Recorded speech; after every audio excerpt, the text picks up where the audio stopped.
Fréquence Plus. Tous les matins dans le room service à 8h. Retrouve le débrief The Voice. Découvre les coulisses. Avec Cynthia et Totem. Attention, hier on a parlé déco, forcément byzantine, chauvin, on a commencé la semaine avec. Mais attention, il y a du lourd encore samedi soir. Il est arrivé pieds nus sur la scène et il est simplement ouvert son cœur. Les auditeurs, les internautes, que je regardais Twitter, Facebook, ont été, mais alors, ébahis par la prestation de Gulan. Et il a parcouru 22 000 km pour arriver sur scène quand même. Il vient de Nouvelle-Calédonie et il a représenté les chants kanak sur le plateau de The Voice.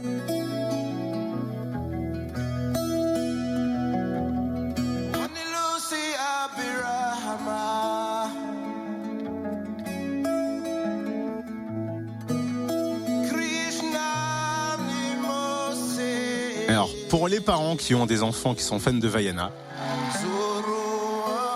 on est carrément dans le film là.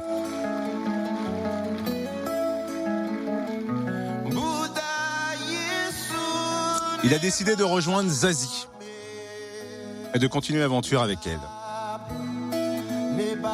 Et forcément, on l'a rencontré, Gulan, à la sortie de son audition à l'aveugle. Et tout d'abord, on lui a demandé comment il s'est retrouvé dans The Voice. Je viens de la Nouvelle-Calédonie. Pour les artistes, c'est un grand temps plein pour les artistes.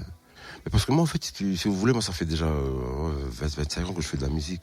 J'ai sorti des CD. Là, chez moi, je suis un peu connu. Ça fait que moi, les scènes... Mais bon, c'est intéressant surtout pour les jeunes là, qui commencent, quoi. Mais c'est vrai que dans The Voice, alors, je suis très, très, très content, en tout cas. C'est par l'intermédiaire de monsieur Bruno Berberis, que d'ailleurs je tiens à remercier aussi à travers vous. Mais en fait, il est descendu sur nos mers par l'intermédiaire de mon manager qui s'appelle Xavier Vergès. Et puis, pour le grand casting de Nouvelle-Calédonie, la voix d'or de Nouvelle-Calédonie. Et puis, il est venu par l'intermédiaire de Xavier. Puis, comme je faisais jury, puis bon, j'ai chanté un petit morceau à la fin, puis c'est là qu'il m'a repéré. Puis, voilà, ça te dirait de venir promener pour cette saison. The Voice, ok, allez, pourquoi pas promener un peu. Donc, je suis là. Ouais, c'est ça, c'est à la cool en fait. Il se dit, ouais, pourquoi pas tenter l'aventure. Oh, quelle voix. Et pourquoi avoir choisi Zazie? Ça s'est passé super bien. J'étais un peu stressé au début, d'ailleurs, pendant toute la prestation, j'étais beaucoup stressé. Mais sinon, c'est bon, ça s'est bien passé. J'étais concentré dans ma chanson, il fallait que je la termine jusqu'au bout. Ça m'a étonné que Zazie... En fait, je sais pas, ça m'a pas surpris. En fait, voilà, c'est pour la première son de la voix, Zazie s'est retournée. Puis voilà, du coup, je l'ai choisi comme ça. Ouais, mon coach. Comme il y avait que nous les garçons, puis elle était la seule femme, puis j'ai dit, je prends Zazie. Ah, c'est pour ça.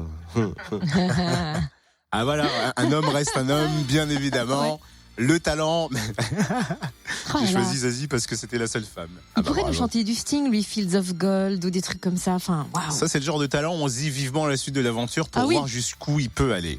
Gulan, aujourd'hui, que vous allez pouvoir retrouver en replay là, sur notre site internet, fréquenceplusfm.com. Quel a été votre talent préféré samedi soir? Dites-le nous sur le Facebook de la radio, Fréquence Plus, ou l'émission Room Service Fréquence Plus. Retrouve le débrief The Voice en replay. fréquenceplusfm.com. fréquenceplusfm.com.